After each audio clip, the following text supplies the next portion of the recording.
Ladies and gentlemen, welcome to episode 6 of the Villain Arc. As always, this podcast is available on Spotify and right here on YouTube. I'm not going to waste any of your time, so let's jump straight into it. So, if you've seen the video I've posted only yesterday, I've been talking a lot about what everybody's been talking a lot, actually. And it's the infamous hashtag We Want Cody. It's a whole Cody Rhodes storyline with The Rock and everything. So, quick reminder, okay, first of all, if you haven't seen my video, go check it out. Okay, it's like 7 minutes long, and you learn a bit more about the whole story and what happens and blah blah blah. And second of all, what happened is that on this past Friday night, the episode of Friday Night SmackDown, I repeated Friday 2 times, why not? There was a segment between Roman Reigns and The Rock, between Roman Reigns and Cody Rhodes, I'm very sorry, discussing Cody Rhodes' Royal Rumble win. They had this big chat about it. Cody Rhodes said he was coming for Roman Reigns, that it just wasn't going to be at WrestleMania. This brought a lot of confusion to the whole audience until The Rock appeared. The Rock came out to the ring, shook Cody's hand, and unofficially, Cody Rhodes gave his title shot at Roman Reigns to Dwayne The Rock Johnson. Now, there has been a lot of criticism regarding this decision, as people are behind Cody. They want him to finish the story. They want him to be the one to dethrone Roman Reigns and win the undisputed WWE Universal Championship. But the problem is that now WWE have The Rock challenging instead. I'm just going to replace the camera. Apologies. Seems better. So yeah. So fans, of course, are criticizing because they want to see Reigns versus Cody. Like the Reigns versus The Rock is still a very interesting match. They just prefer to see Cody Rhodes versus Roman Reigns. So it's a very interesting and delicate situation, and apparently the match between The Rock and Roman Reigns is a done deal. Like it's official, it's settled. Okay, Reigns versus Rock at WrestleMania 40 is happening. Although there could be some changes, apparently WWE is trying to listen a bit to what the audience has to say, what they think about it all. But at the end of the day, business is business. And the fans had been pushing for The Rock versus Roman Reigns, and now they're complaining for The Rock versus Roman Reigns, so it's quite hard to follow. But there could always be that possibility of adding Cody Rhodes to the match and trying to make it a triple threat match. Okay, nothing is official. We don't know what's going to happen. It is very much settled that The Rock will compete at WrestleMania 40. Now, is it going to be a one-on-one match or a triple threat match? We don't know. Okay, gotta wait and find out.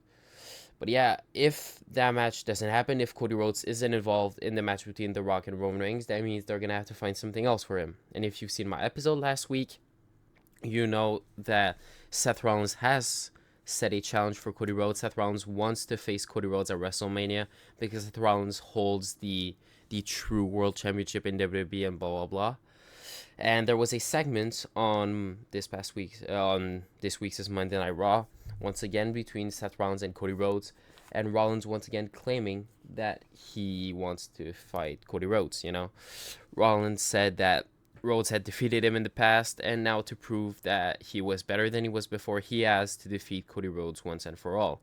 And don't get me wrong, that match is interesting, but there is just so much connection between Reigns and Rhodes and the whole storyline that it's actually very tough to even be interested in the Rollins versus Rhodes storyline. Like, it's very, those are two of the best wrestlers on the roster, and if they fight, they're going to have an incredible match. But we've just been so used to Cody Rhodes wanting to face Roman Reigns that now all of a sudden sending Rhodes against Rollins seems almost impossible, because it's not what we're used to and it's not what the majority of fans desire. So it's been very tricky. Okay, the hashtag We Want Cody as went all around the world. It was number one in the US for 72 hours consecutively. People really want to see him fight Roman Reigns at WrestleMania. The segment between where Cody Rhodes gave his win to The Rock and The Rock challenged Reigns is the most disliked YouTube video of all time on WWE's YouTube channel. It's crazy. I don't even have the words. Okay, It's a movement like we've seen at WrestleMania 30 for Daniel Bryan. Everybody was supporting Daniel Bryan and wanted him to be added to the match between Randy and Batista for the World Heavyweight Championship. So the same thing could happen this year where, the fans pressure WWE into adding Rhodes to the match, and you have a big triple threat match to close out WrestleMania. I'm actually all for it. I think it's a great idea. And I honestly think that Cody Rhodes should be the one to dethrone Roman Reigns. Okay, this is just my opinion. If you have a different opinion, feel free to leave it in comments. I'll be more than happy to respond to you. But yeah, another thing, if that does happen, that means that we gotta find a match for Seth Rollins, because Baby Boy is gonna fight at WrestleMania, and he's gotta have an opponent. Now, the most plausible opponent at the moment is Drew McIntyre. McIntyre has been feuding with Seth for a while now, but every time he fought Seth in a World Heavyweight Championship match, he was screwed out of it. Whether it was by the Judgment Day, whether it was by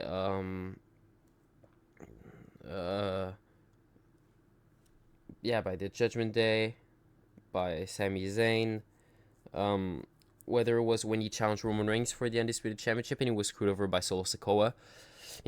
Like, Drew's point is very understandable. Like, he needs to have a fair match, just get a one-on-one title match with nobody interfering. And, if you're sending Cody Rhodes into the match between Reigns and Rock and Mania, then having Drew fight Seth for the title isn't that bad of an idea, honestly. Those are two still really big names. They're very interesting, and they can provide a very solid match. Let's be honest. They've had pretty good matches so far. McIntyre is getting more and more evil, just attacking people randomly. On this week's edition of Monday Night Raw, McIntyre attacked Seth Rollins and attacked Cody Rhodes. It was vicious, and they're really pushing for a heel Drew McIntyre, a heel that doesn't care who he attacks, who he has to hurt, just in order to get what he wants. We're gonna get on to the next piece of news, but yeah, I want to know what you guys think about the whole "we want Cody," about Cody Rhodes possibly fighting Roman Reigns and The Rock at WrestleMania, and if that does happen, then who are you sending against Seth Rollins? Do you think Seth Rollins versus Drew McIntyre is a good match for the World Heavyweight Championship? I want to know your thoughts. Next up on our list is the Women's Royal Rumble being Bayley. We all knew that it was coming, and it was made official. Bayley officially challenged Io Sky at WrestleMania for the Women's Championship. I think it's going to be a very good match. The segment happened on Friday Night SmackDown last week. It was a very good segment, honestly.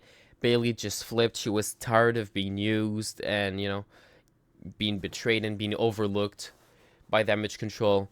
So it's going to be very interesting to see, and I really hope they give the title to Bayley, honestly. But I feel like it's just got to happen. Like, Io Sky has had a pretty decent reign so far, but nothing that stands out.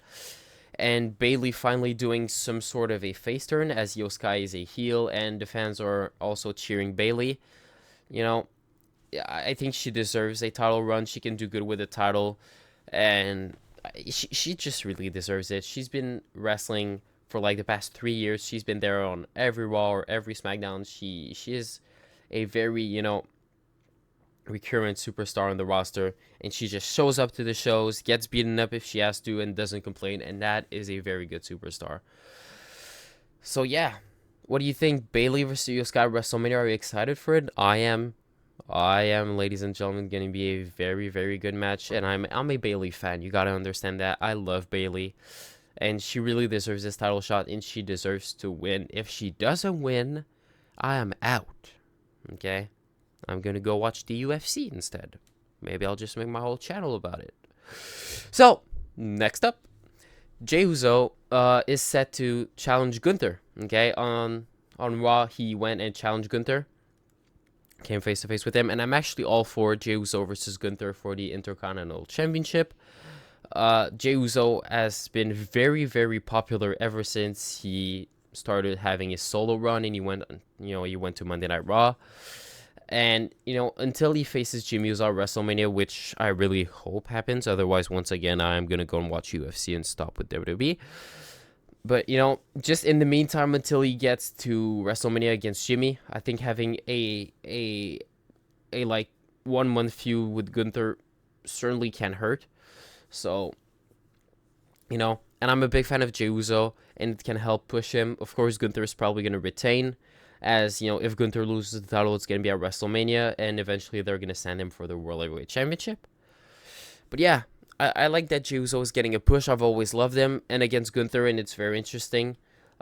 Just got to make sure that it's a, even rivalry, that it's just not Jey Uso getting beaten up by Gunther or Imperium, because Jey Uso needs the momentum, and he's still a big name on the roster right now, so you can't just bury him for Gunther to be more over than he already is, Next piece of news, you may have seen all the announcement and heard about WWE 2K24. I will probably be making a video about that soon as well, just to update you guys on what you can expect from me for the game. I'll try to make, I don't know if I'll make actual videos, but I will be going live and playing the game a lot on stream, possibly posting the VODs or the video itself on my second channel, so go subscribe. The link is in the description.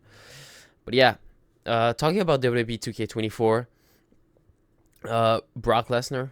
Okay, you've probably heard all the news about Brock Lesnar. Otherwise, just go on internet and you'll find it very easily. He has officially been removed from the 40 years of WrestleMania cover. Okay, it's a certain edition and a feature in WWE 2K24, as we are headed to the 40th edition of WrestleMania.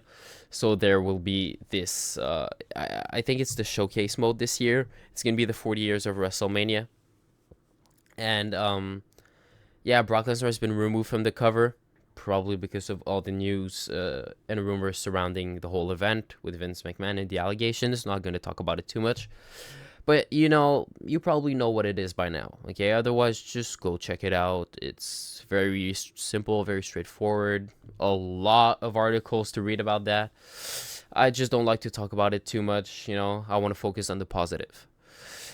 Next up, WWE is changing the times of WrestleMania as they please, Usually, WWE Premium Live events or pay-per-views at the time were all starting at 8 p.m., Eastern time, okay? Recently, they announced that it would be starting at 7 p.m., that WrestleMania this year would be starting at 7 p.m. Eastern time, and now apparently it's down to 6:30 p.m., which I have a hard time understanding, as it's always been a solid hour. But yeah, I actually like, the idea of starting it earlier, because WrestleManias, are usually very stacked. There are a lot of matches. I don't think anybody can forget WrestleMania 35 that started at 5 p.m. and ended at 1 a.m. or something. And it was a good show, but when you've watched 7 to 8 hours of wrestling consecutively, you start to get tired a little, So, first of all, they did the 2 nights thing, which in my opinion works perfectly so far. It makes WrestleMania feel even bigger, and it gives you the opportunity to have 2 main events, even better. So yeah, and by starting the show earlier, you can either put a couple more matches in, or make sure that it doesn't end at 2 a.m. So yeah, very interesting. I like the idea. I'm just curious about why 6:30 and not 6 or 7. But I'm not in WWE. Okay, I'm not the one making the calls. I'm not the one calling the shots. It's not my decision. But 6:30? Huh? Let's not complain about it. Let's just enjoy WrestleMania when it comes around. Next up, ladies and gentlemen, Naomi, okay, who returned at the Royal Rumble earlier in January. Well, not too earlier. It was 2 weeks ago. I don't know why I'm making it sound like it was 2 years ago. But yeah, Naomi returned to the Royal Rumble, and she is now officially on the SmackDown roster. There are a lot of opportunities for a lot of people she could fight. I think they're got to take their time with her if they want to push her into a main event star. Some people are still a bit mad for the whole situation that happened with her and Sasha back in 2022, even though it was mainly Sasha's decision. She's the one that got all the backlash. But, and just in general, we haven't seen Naomi in a while, and she's never been like Charlotte, or one of those, or Becky Lynch or Bianca Belair or Asuka, or, Like, she's always been very good and very loved by the crowd, but she's never been like one of those girls that can just come back whenever they want and win a championship. It's tough. So I think they gotta take their time. Have her have some feuds. One at a time. Some great matches, and eventually, yes, she could be a women's champion. But you gotta play it right and just give her time to get comfortable. Being back in WWE. Get used to fighting some of the girls over there. There are a lot of new talents, a lot of great matches, honestly, that we could see. But just take your time. Yeah. Next up, it was NXT Vengeance Day this Sunday. Not gonna do a whole review of the show. But basically, main event, as Ilja Dragunov retained against Trick Williams, and then Trick Williams was viciously, I think the word viciously is properly being used here. Trick Williams was viciously attacked by Carmelo Hayes. If you don't know, Trick Williams back in the day was kind of like Carmelo Hayes' like right hand man. He was his sidekick or whatever. And when Carmelo Hayes went to the main roster, and then Trick Williams started getting more into singles competition, he won the NXT North American Championship, and he is very loved by the crowd. And now he had his NXT title shot, lost it. Carmelo Hayes just destroyed him, and now Carmelo Hayes is a heel. So I don't know if he is officially on the SmackDown roster. I'm trying to understand why he was on NXT as well. But yeah, Carmelo Hayes is now a heel.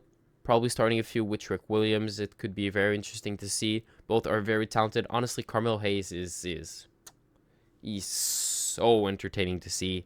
Very talented in the ring. If you haven't seen his match against Ricochet, I don't even remember when, but just search Carmelo Hayes versus Ricochet. That's a good match, ladies and gentlemen. A very, very good match. Okay. Yeah. And our last piece of news, the episode this week, by the way, is going to be way shorter, as, the big subject is the hashtag We Want Cody and the whole situation with Cody Rhodes. But I just made a video talking about that subject alone. And not a lot to talk about this week, but we're headed to WrestleMania. It's going to be very interesting. Our last piece of news is about The Miz and R-Truth, the awesome Truth. First of all, R-Truth, I love you. Okay? Probably not watching this, but if you're watching this, I love you, like, a lot. But yeah, the Awesome Truth, very entertaining tag team. I'm happy they're trying to bring them together and see what they can do. R-Truth still believes he's in the Judgment Day, which is hilarious. But I would very appreciate it if we would get to see the Awesome Truth versus the Judgment Day at WrestleMania. Because now, for Elimination Chamber, I'm going to be talking about it a little bit. But for Elimination Chamber, Judgment Day are set to defend the tag team championships against the winners of the tournament. The WWE Tag Team Championship tournament, which Awesome Truth isn't in. So it's fine. The Judgment Day can defend at Elimination Chamber and then retain. And then at WrestleMania, we could see Finn Balor and Damon Priest defend the belts against The Miz and R-Truth, which I think is perfect. You have the big storyline with R-Truth believing he's in the Judgment Day. Miz and R-Truth are an awesome duo, very entertaining. And I believe they deserve a tag team title run. And, Judgment Day have been tag champs for a while now. They've done great with the belts. But I think it's time to go on to something else, go on to someone else. And eventually you could set up the infamous split for the Judgment Day, after WrestleMania. As eventually they're probably going to want to all separate and go into their individual careers. So, Awesome Truth versus Judgment Day at WrestleMania, with Miz and Truth winning the tag team titles, I think is very good. A bit of fresh air into the division and all. It's very nice to see. And, they're just going to be entertaining. They're probably not going to keep the titles for like 2 years or, break the Usos' record. But at least, entertain us a little. Have some great matches, trying to elevate the titles a little. Like, The Miz with a championship is always good to see, and R-Truth deserves a championship. Don't even talk to me about the 24/7 title. So yeah, I like it a lot.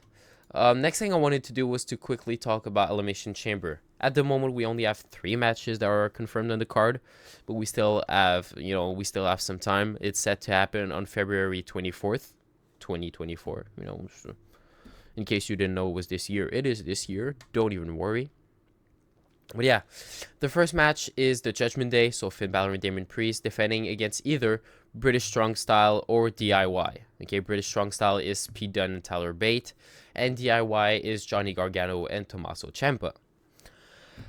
So yeah, there's gonna be a match between British Strong Style and DIY on this week's episode of SmackDown. This Friday night, and the winners will go on to face the Judgment Day at Elimination Chamber. Okay, they're probably gonna lose. Okay, as Judgment Day are very good right now, and they probably want to walk into WrestleMania as the tag team champions. But gonna be a great match, and I don't mind. Next up is the women's elimination chamber match, where the winner faces Rhea Ripley at WrestleMania, for her women's world championship. Right now, we only have 3 names announced for the elimination chamber match, which are Becky Lynch, Liv Morgan, and Zoe Stark. We all know Becky Lynch is gonna win, but we like to believe. Just act like you don't know. Imagine Becky Lynch is not in the match and then start speculating who's gonna win. It's a cool strategy, honestly. But yeah, we don't know who the rest of the participants are going to be. There are a couple of names you could expect in there. You could expect to see Belair in there, maybe Jade Cargill in there. Natalia could always be in there. Shayna Baszler, Ivy Nile. A lot of people could be in that match. So, but I think it's going to be a great match, honestly. So far, I don't think there's an Elimination Chamber match recently that I was like really disappointed in the quality of the match. Like last year's men's chamber match for the United States Championship was it was good, ladies and gentlemen. It was good. Okay? Where Seth Rollins defended his United States Championship, that was a good chamber match, honestly. And the final match for Elimination Chamber Perth, I don't know how to pronounce it. My bad. I apologize. The final match is Rhea Ripley defending said Women's World Championship against Nia Jax. Okay, once again, Ripley is going to win this match. It's going to be a very good match, but Ripley's going to win the match, obviously. She's way more over than Nia Jax, and people just hate Nia Jax. So I don't see Ripley losing her championship, and she's going to go on to face probably Becky Lynch, the winner of the Women's Elimination Chamber match at WrestleMania for the championship. So only 3 matches so far. A couple more to come, honestly. Only problem is that Roman Reigns is set to not be at Elimination Chamber. Seth Rollins will not be at Elimination Chamber, as the next time he'll compete will probably be at WrestleMania. CM Punk is injured. Brock Lesnar is out of the picture. Gunther apparently cannot even go to Australia due to some passport issues. So you're missing a lot of big names for that show. So they're going to have to find a way to stack the show and get some big matches, So yeah, that is it, ladies and gentlemen, for this week's edition of the Villain Arc, episode 6. I hope you enjoyed it, as always. Quick reminder, this is also available on Spotify if you're interested to just listen to it instead of actually watch it. Otherwise, thank you for watching. Make sure you like, subscribe, comment. It takes like 10 seconds. It's very easy and it helps me out a lot. Thank you guys for watching. I appreciate it, and I'll see y'all in the next one. Bye.